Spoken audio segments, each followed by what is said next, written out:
गांव में 3 दोस्त रहते थे, मोनू, मनीष और वसीम। ये तीनों चोर थे। एक दिन ये लोग घूम रहे थे, तभी उन्हें एक बूढ़ा आदमी दिखाई दिया जो अपनी बकरी और सिर पर लकड़ी की गठरी लेकर चल रहा था। बकरी के गले में घंटी बंधी थी। घंटी की पीटी पीटी आवाज आ रही थी, जिससे बूढ़े आदमी को लगता था कि बकरी उसके साथ ही चल रही है।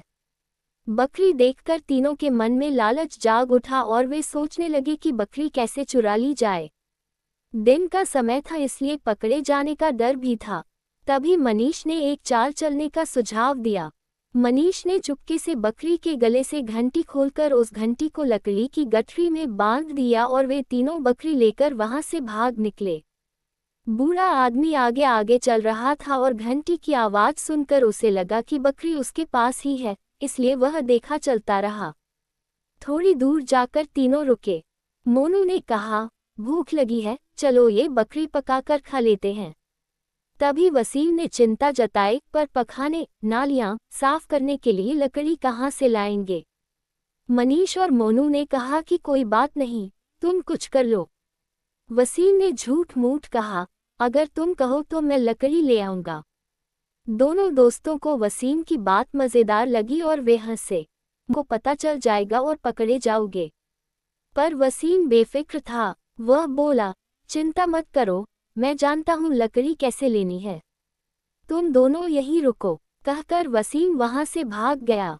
वसीम बूढ़े से एकदम आगे निकलकर रुक गया और बोला, अरे चाचा, आप तो बड़े होशियार लगते हो। लोग तो घंटी जानवर के गले में बांधते हैं, पर आपने तो उसे लकड़ी में बांध रखा है।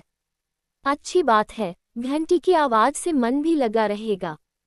बूढ़ा आदमी यह सुनकर घबरा गया और पीछे मुड़ा तो उसकी बकरी वहां नहीं थी।